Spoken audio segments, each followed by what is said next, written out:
7. Comm system multi-channel check. Do you copy?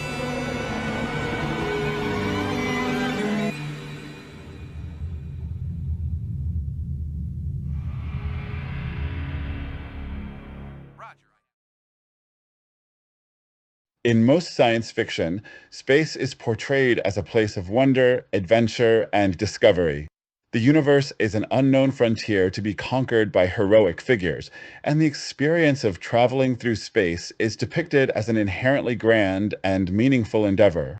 However, Planets demystifies this romantic notion by presenting space as a workplace, a domain where even the grandest achievements can be reduced to routine tasks and bureaucratic frustrations.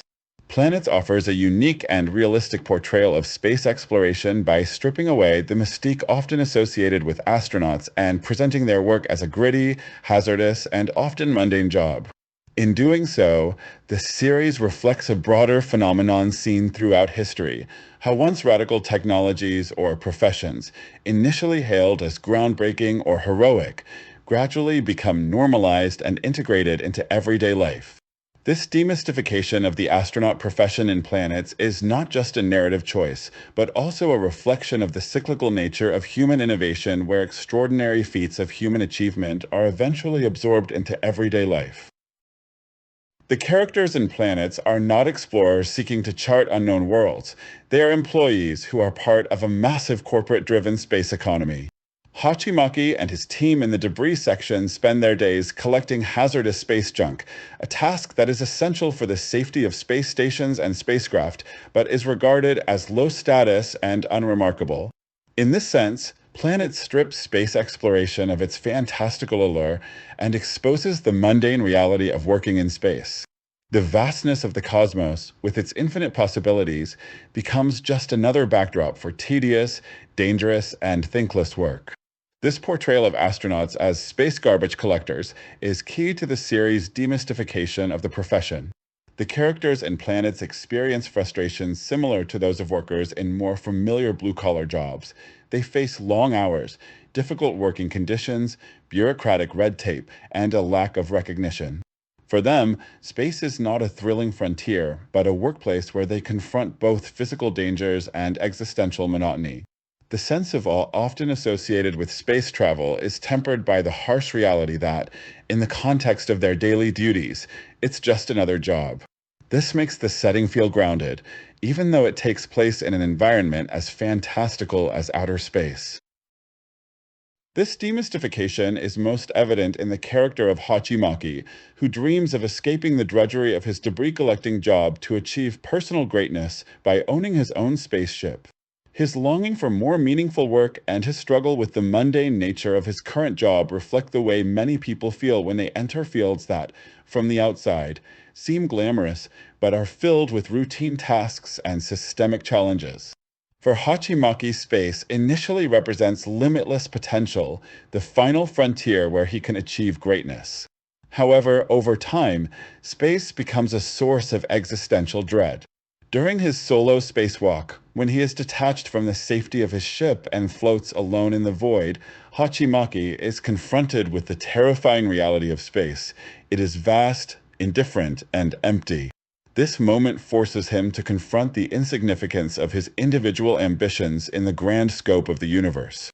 His realization that space is not the romanticized frontier he once imagined, but rather a cold, isolating environment is a key moment in the series' exploration of how the fantastical can clash with, and even be undermined by, the mundane. This theme is also reflected in the character of Ai Tanabe, who believes in the power of love and human connection over technological or personal achievement. Her idealism is constantly challenged by the harshness of space and the cynicism of her coworkers, but she remains steadfast in her belief that human relationships are what give life meaning. Her perspective serves as a counterpoint to the more materialistic ambitions of characters like Hachimaki, highlighting the tension between grand, individualistic dreams and the more mundane but meaningful aspects of life, like companionship and empathy. Despite the cold, indifferent environment of space, Planets is deeply concerned with the human element. The characters are not superhuman astronauts. They are flawed, relatable individuals who bring their personal struggles, dreams, and insecurities into the vastness of space. This is where the mundane truly clashes with the fantastical. The infinite possibilities of space are constantly intersected by the everyday concerns of human life. The characters' backstories and personal motivations are rooted in mundane concerns. Hachimaki's desire to own a spaceship is, at its core, about a need for independence and control over his life. Fee Carmichael's battle to smoke a cigarette in a no-smoking environment is both humorous and reflective of the personal, human-scale desires that persist even in the most advanced of futures. Ai Tanabe's insistence on love and connection highlights the importance of human bonds, even in the face of technological advancement.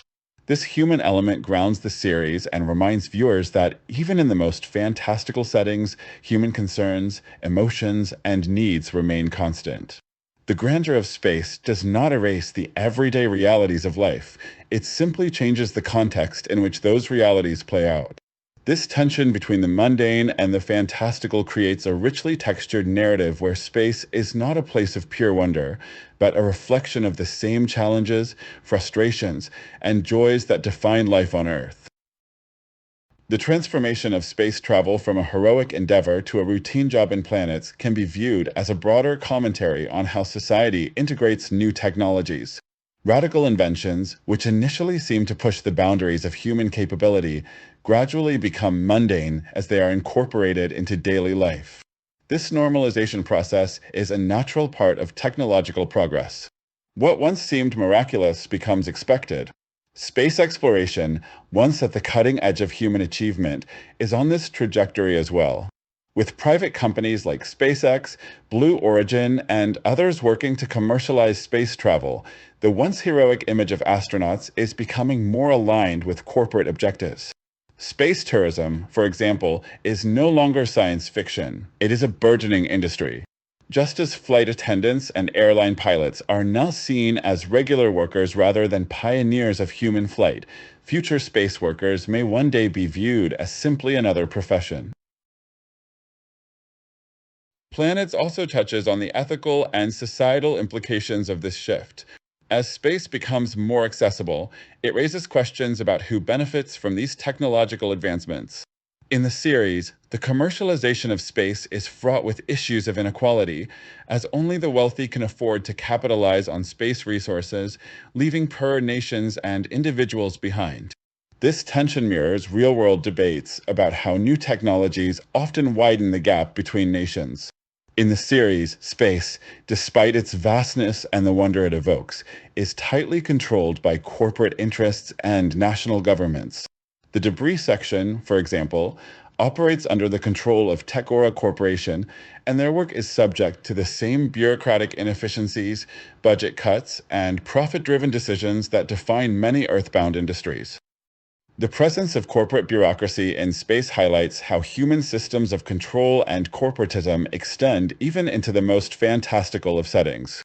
The excitement of space travel is diluted by the reality of navigating corporate hierarchies, dealing with financial constraints, and fulfilling menial tasks. In this way, Planets critiques the commercialization of space exploration, showing how human greed and inefficiency can strip even the most awe-inspiring achievements of their grandeur. For the characters, this corporate structure often becomes a source of frustration, as their personal dreams and ideals are constantly at odds with the cold pragmatism of the corporations they work for. Hachimaki's dream, for example, is repeatedly thwarted by financial barriers, and the debris section's budget is constantly under threat of being cut, forcing the characters to navigate the same bureaucratic struggles that affect workers in any field.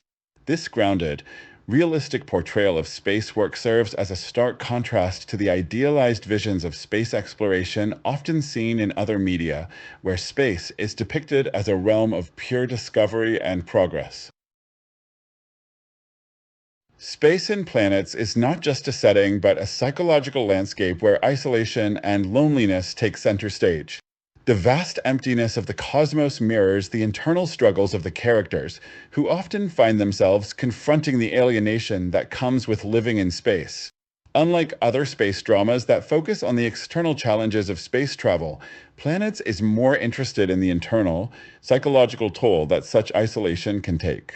This in many ways reflects writers Makoto Yukimura's work in his most popular manga to date, Vinland Saga. We will explore the themes in both of these works in a future video. Hachimaki's existential crisis during his solo spacewalk is a pivotal moment in this exploration. Detached from his ship and floating in the vastness of space, Hachimaki is forced to confront the terrifying reality of his own insignificance. The isolation he experiences in that moment becomes symbolic of a deeper human fear, the fear of being utterly alone in an uncaring universe.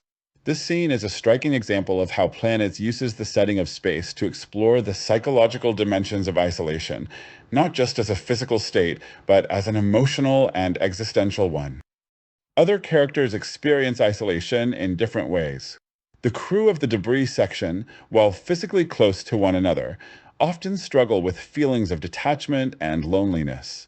The isolation of space amplifies their personal struggles, whether it's Vi's frustration with corporate bureaucracy, Tanabe's fight to hold on to her idealism, or Hachimaki's growing sense of purposelessness. Planets uses the physical isolation of space as a metaphor for the emotional isolation that many people experience in their lives, exploring how individuals cope with feelings of disconnection from others and from themselves. In contrast to the theme of isolation, the series also explores the inherent human need for connection and companionship. Despite the vast distances between them, the characters and Planets are constantly seeking relationships that ground them in the human experience. This drive for connection is depicted as one of the most essential aspects of the human condition, even in a setting as inhospitable and isolating as space. Tanabe is the character who most strongly embodies this theme. Her belief in the power of love and human relationships is central to her worldview, and she often serves as a counterpoint to the cynicism and despair experienced by characters like Hachimaki throughout the series. Tanabe's unwavering faith in human connection is tested by the cold, indifferent realities of space and the pragmatic attitudes of her coworkers. Yet, she remains committed to her ideals, even in the most challenging environments. The relationships between the characters, whether romantic, professional, or platonic, illustrate the importance of human connection in overcoming the alienation of space. These relationships provide moments of warmth and humanity in an otherwise harsh and sterile environment. The crew of the debris section, despite their differences, rely on one another for support, humor, and understanding, highlighting how companionship can be a source of strength and resilience in the face of adversity.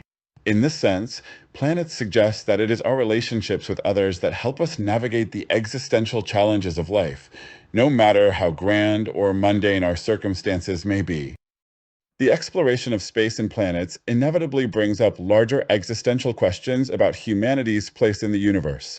The series uses its setting to pose philosophical questions about life, death, and the significance or insignificance of human achievement in the context of the cosmos.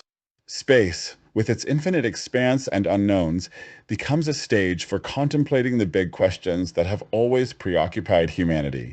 One of the most profound existential themes in Planets is the tension between the vastness of the universe and the smallness of human life. The characters often grapple with the insignificance of their individual lives in the face of the infinite cosmos. Hachimaki's near-death experience during his spacewalk encapsulates this theme, as he is forced to confront the reality that, in the grand scheme of the universe, his existence is fleeting and inconsequential. This moment of existential realization becomes a turning point for Hachimaki, who must decide whether to succumb to despair or find meaning in his life, despite the apparent indifference of the universe. By placing its characters in a futuristic but realistic vision of space exploration, the series offers a nuanced and thought-provoking look at what it means to be human. The characters' struggles, both personal and professional, mirror the broader challenges that define a human experience, challenges that persist whether on Earth or in the stars. Planets reminds us that while technology may evolve and the boundaries of human achievement may expand, the core aspects of our humanity, our search for meaning, our need for connection, our fear of isolation, and our desire to understand our place in the universe remain unchanged. In this sense, the series is not just about space travel. It is about the timeless, universal questions that have always defined human existence.